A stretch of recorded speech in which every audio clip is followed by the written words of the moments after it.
DCB മീഡിയയുടെ പുതിയൊരു വീഡിയോയിലേക്ക് സ്വാഗതം. ഇന്ന് ഡിസംബർ 16 ചൊവ്വ.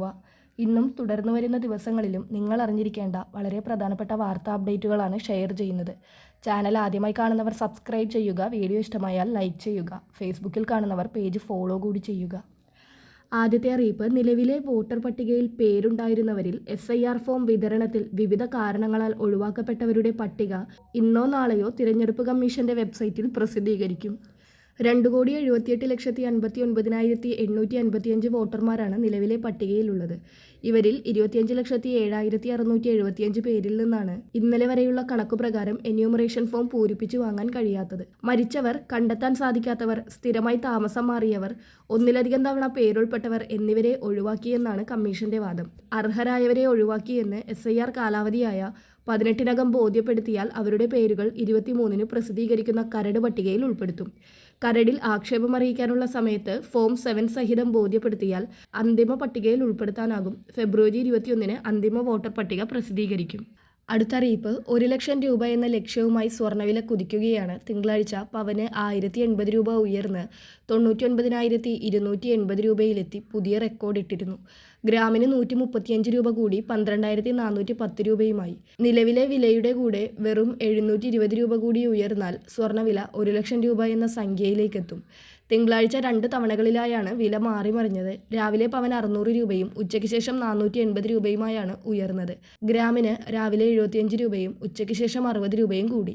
നിലവിലെ വിലയുടെ കൂടെ പണിക്കൂലിയായ 10%, 3% GSTയും HUID നിരക്കും ഉൾപ്പെടെ ഒരു പവൻ ആഭരണം വാങ്ങാൻ 1,12,000 രൂപ നമ്മൾ നൽകേണ്ടി വരും. അടുത്ത അറിയിപ്പ്, കേന്ദ്ര പദ്ധതിയായ മഹാത്മാഗാന്ധി ദേശീയ ഗ്രാമീണ തൊഴിലുറപ്പ് പദ്ധതിയുടെ പേര് മാറ്റുന്ന ബിൽ ലോക്സഭയിൽ അവതരിപ്പിക്കുകയാണ്. Viksit Bharat guarantee for Rozgar and Ajeevika mission Gramin അഥവാ VBGRAMG 2025 എന്നാണ് പുതിയ ബില്ലിന്റെ പേര്. സാമ്പത്തികമായി പിന്നോക്കം നിൽക്കുന്ന അവിദഗ്ധ തൊഴിലാളികൾക്ക് 100 തൊഴിൽ ദിനങ്ങൾ നൽകുന്നതായിരുന്നു പദ്ധതിയുടെ ലക്ഷ്യം. പുതിയ VBGRAMG പദ്ധതിയുടെ ചിലവിന്റെ 60% കേന്ദ്രവും 40% സംസ്ഥാനങ്ങളും വഹിക്കേണ്ടി വരുമെന്നാണ് അറിയുന്നത്. ഇതോടെ തൊഴിലുറപ്പ് പദ്ധതിയുടെ കേന്ദ്ര വിഹിതം കുറയുകയും സംസ്ഥാന വിഹിതം കൂടുകയും ചെയ്യും. സംസ്ഥാനങ്ങൾക്ക് ഇതുവരെ ഈ പദ്ധതിയിലേക്ക് കാര്യമായ വിഹിതം നൽകേണ്ടി വന്നിരുന്നില്ല. ഇത് സംസ്ഥാനങ്ങൾക്ക് സാമ്പത്തിക ബാധ്യതയാകുമെന്ന് പ്രതിപക്ഷ MPമാർ ചൂണ്ടിക്കാണിച്ചിട്ടുണ്ട്. പുതിയ മാറ്റത്തോടെ 25 തൊഴിൽ ദിനങ്ങൾ 1 വർഷത്തിലധികമായി തൊഴിലുറപ്പ് പദ്ധതിയിലുള്ളവർക്ക് ലഭിക്കുമെന്നാണ് പ്രധാന ഗുണം.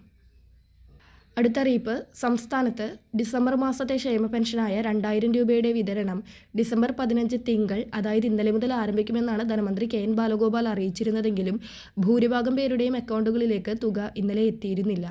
DBT സെൽ അധികൃതരുടെ അറിയിപ്പുകൾ പ്രകാരം ഇന്നു മുതൽ അക്കൗണ്ടുകളിലേക്ക് തുകയെത്തുമെന്നാണ് അറിയാൻ കഴിഞ്ഞത്.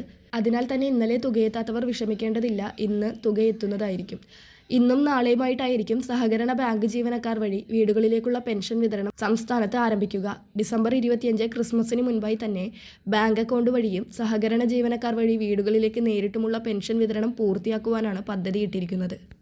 അടുത്ത അറിയിപ്പ്, റേഷൻ കാർഡുകൾ മുൻഗണനാ വിഭാഗത്തിലെ പിങ്ക് കാർഡാക്കി മാറ്റുന്നതിന് ഭക്ഷ്യവകുപ്പ് അനുവദിച്ച സമയം ഇന്ന് അവസാനിക്കുകയാണ്. കഴിഞ്ഞ മാസം 17 മുതലാണ് അവസരം നൽകിയത്. മാതൃകാ പെരുമാറ്റച്ചട്ടം പിൻവലിച്ച സാഹചര്യത്തിൽ ഇതിന്റെ സമയപരിധി നീട്ടി നൽകുന്ന കാര്യത്തിൽ സർക്കാർ ഇന്ന് തീരുമാനമെടുത്തേക്കും. അർഹതയുള്ള നീലവെള്ള റേഷൻ കാർഡുകാർക്കാണ് BPL പിങ്ക് കാർഡിലേക്ക് തരം മാറ്റുന്നതിനായി അപേക്ഷിക്കുവാനുള്ള അവസരം. സിറ്റിസൺ ലോഗിൻ പോർട്ടൽ വഴിയോ അക്ഷയ കേന്ദ്രങ്ങൾ വഴിയോ നിങ്ങൾക്ക് ഓൺലൈനായി ഇന്ന് 5 മണി വരെ അപേക്ഷ സമർപ്പിക്കാവുന്നതാണ്. വളരെ പ്രധാനപ്പെട്ട ഈ വാർത്താ അപ്ഡേറ്റുകൾ മറ്റുള്ളവർക്ക് കൂടി ഷെയർ ചെയ്യുക.